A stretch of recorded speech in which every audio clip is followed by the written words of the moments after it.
Jadi sekarang kita lagi sama dokter dia. Kita tuh lagi periksa Vini. Jadi kemarin itu Vini tuh habis melahirkan, tapi anaknya itu langsung mati gitu. Nah, mungkin dokter dia punya tips nggak sih biar bisa anaknya tuh lebih bisa survive gitu. Soalnya sebelumnya juga belum pernah ada yang hidup anaknya. Yang pertama harus dipastikan kalau pas dalam keadaan dia bunting ya, istilah hewan, dia harus sehat ya. Iya. Cukup makanan, minuman, kalaupun dikasih vitamin untuk menyokong kebuntingannya ya. Kemudian untuk kucing-kucing yang sebelum dia bunting ketika dikawinkan itu disarankan divaksin. Karena kan penyakit-penyakit menular pada kucing yang mematikan itu juga bisa menyebabkan keguguran pada kucing ataupun lahir mati. Kemudian kalau memang sering mati ketika lahir atau stillbirth ya istilahnya, itu mungkin kita perlu tes khusus misalnya tes toksok.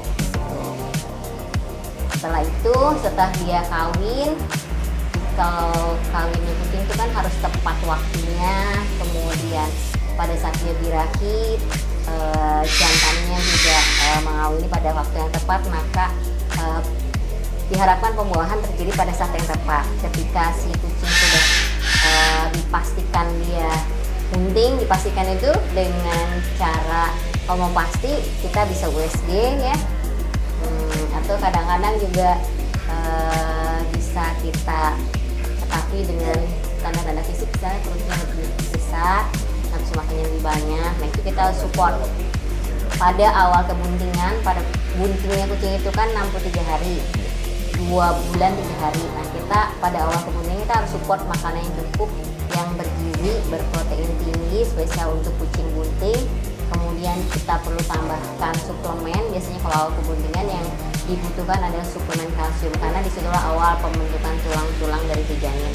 Kemudian pada 1 bulan terakhir, apalagi 2 minggu mendekati kelahiran, kita support dengan suplemen untuk mempersiapkan pada saat si kucing itu akan lahir. Karena kan kalau lahir itu kan dia pasti ada darah keluar. Nah itu kita perlu suplemen yang bisa meningkatkan sel darah merahnya juga. Tuh. Kemudian juga kucing yang sudah masuk saatnya lahir, baiknya kucing itu nanti dikandangkan ya. Apalagi kalau bunting pertama turun naik tangga itu resiko. Nah, kalau sudah mendekati, kenapa kita menyarankan untuk dikandangkan? Supaya kalau pas dia melahirkan, kita bisa memantau dia. Soalnya ada kan kucing itu punya kebiasaan dia mencari tempat yang nyaman untuk dia melahirkan kan. Nah, kalau dia ternyata nyamannya di bawah kursi atau di dalam lemari, pada saat si janin itu keluar kan kita tidak bisa memantau. Kalau induknya dia itu punya peri keibuan yang tinggi, biasanya si kucing ketika dilahirkan itu sudah langsung dibersihkan sama induknya. Kalau masih kebungkus, dia buka sendiri, digigit, terus dijilat-jilat, terus tali pusarnya dipotong sendiri ya. Tapi ada kucing-kucing yang mungkin peri keibuannya kurang. Nah itu kadang-kadang ketika sudah lahir, walaupun dia masih kebungkus sudah ditinggal. Nah kita mencegah yang seperti itu. Kemudian kita juga harus tahu kapan nih tanda-tanda dia mendekati lahir. Selain dari USG, biasanya kan kalau USG itu ada diukur sama dokternya, oh ini perkiraan akan lahir pada tanggal sekian. Itu secara otomatis alatnya akan ada visual kapan dia akan lahir. Nah itu kalau sudah mendekati lahir ya, kita juga harus pantau, karena biasanya kalau kucing bunting itu makannya bisa 2 kali atau 3 kali lipatnya dari kucing yang normal ya. Tapi kalau dia sudah bunting mendekati lahir, biasanya nanti nafsu makan grafiknya dari yang naik terus dia makan turun, bahkan sampai dia tidak mau makan sama sekali. Kalau karena kan apa, mules kan, jadi untuk kemauan untuk makannya juga berkurang. Nah itu kita harus lihat. Kemudian tanda-tandanya kan biasanya dia ada ngeden atau ada pecah ketuban atau ada flek darah. Itu biasanya sudah sangat dekat ya.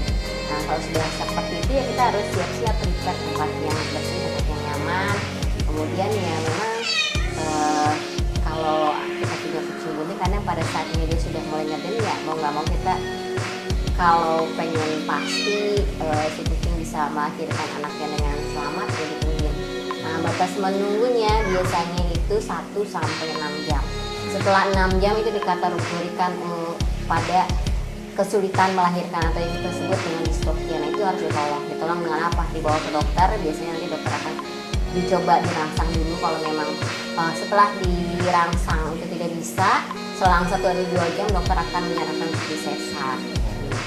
Adapun kalau misalnya kucing-kucing yang ternyata pada saat kita tungguin lahir keluar kaki duluan sebenarnya nggak ada masalah, asal kedua kaki keluar dan buntutnya keluar. Nah itu jangan terlalu lama juga ada di saluran nongolnya itu gitu. Kalau perlu kita bantu untuk tarik. Kita tarik sampai sini. Kemudian terutama bagian saluran pernapasan dan hidung itu taringkan seluruh anggota tubuhnya. Kemudian pastikan dia bisa bernafas. Itu sih sebenarnya. Kalau untuk Vini sendiri kan tadi permasalahannya apa dok? Tadi kan susunya agak mengeras itu kenapa? Nah itu kan, jadi kalau induk kucing itu ketika dia melahirkan itu secara alamiah Allah tuh sudah mempersiapkan untuk nutrisi anaknya pas melahirkan. Jadi disiapkan lewat kelenjar susu ya, yang nantinya akan memproduksi susu. Nah itu otomatis kalau kucing-kucing bunting itu nanti kelenjar susunya akan lebih besar ya. Semakin mendekati usia kelahiran dia akan semakin besar karena si alveoli yang tadinya kempes itu akan terisi ke produksi air susu. Jadi ketika lahir itu kan ada mekanisme hormon ya, mekanisme hormon dan saraf. Si saraf itu mengirimkan impuls ke otak sehingga si induk itu melahirkan dengan mekanisme kelahiran di situ melibatkan saraf, otot dan hormon ya. Ketika dilahirkan otomatis si otak itu juga memproduksi, bukan otaknya, otak itu memerintahkan sel saraf dan dia juga bekerja sama ya. Sistem hormon ini nanti akan memproduksi hormon yang akan merangsang perkembangan air susu dan pelepasan air susu ya. Jadi susunya kan bengkak nih. Pada saat si anak itu lahir, anak itu menyusui, itu kan otomatis dia butuh susu ya, kolostrum pada jam-jam pertama melahir. Nah, disedot kan, yang normal itu disedot. Ketika sudah disedot habis, nanti si alveoli akan terisi kembali air susunya, disedot lagi sama anaknya, begitu seterusnya. Nah sedangkan si Vini ini kan anaknya mati, jadi air susu terproduksi tapi tidak disedot sama anaknya. Akibatnya sel susu itu bengkak dan akhirnya mengeras. Semakin banyak kan itu produksinya ya, semakin banyak semakin bengkak. Nah itu juga kadang-kadang membuat si kelenjar susu itu keras. Kalau sudah keras kadang dia merasa sakit, dia merasa gatal ya, dia jilat-jilat atau lama-lama dia gigit-gigit. Akhirnya si kelenjar susu yang sudah besar itu karena dijilatin, digigitin, akhirnya iritasi, merah, bengkak, luka, dan akhirnya mengalami peradangan. Nah kalau sudah seperti itu nanti kondisi air susu yang mengeras ditambah dengan adanya luka biasanya bisa menimbulkan masalah baru yaitu mastitis, jadi radang kelenjar susu. Nah supaya meminimalisir kayak gitu gimana nih pengobatannya? Kalau kita di rumah bisa bantu kompres ya, dengan kompres air dingin. Nah nanti dokter juga bisa misalnya memberikan obat untuk membuat sel susu itu kempes atau memberikan obat topikal di sekitar kelenjar susu.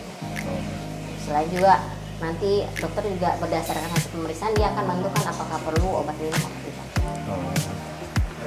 Oke, ini saya ini saat ini sedang menjalin kerjasama ya dengan L Pangker Psychiatry.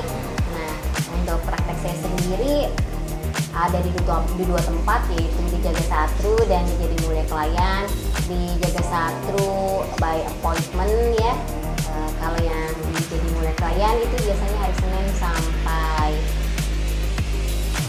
setiap hari sebenarnya, hari Senin sampai minggu dan terus ya, itu jam 18.30 sampai jam 21 di belakang Pertamina Nelayan. Bisa juga nanti appointment untuk fisik juga. Jadi demikian video kali ini. Jangan lupa subscribe, komen, dan like channel Elpankers Ketri. Sampai jumpa.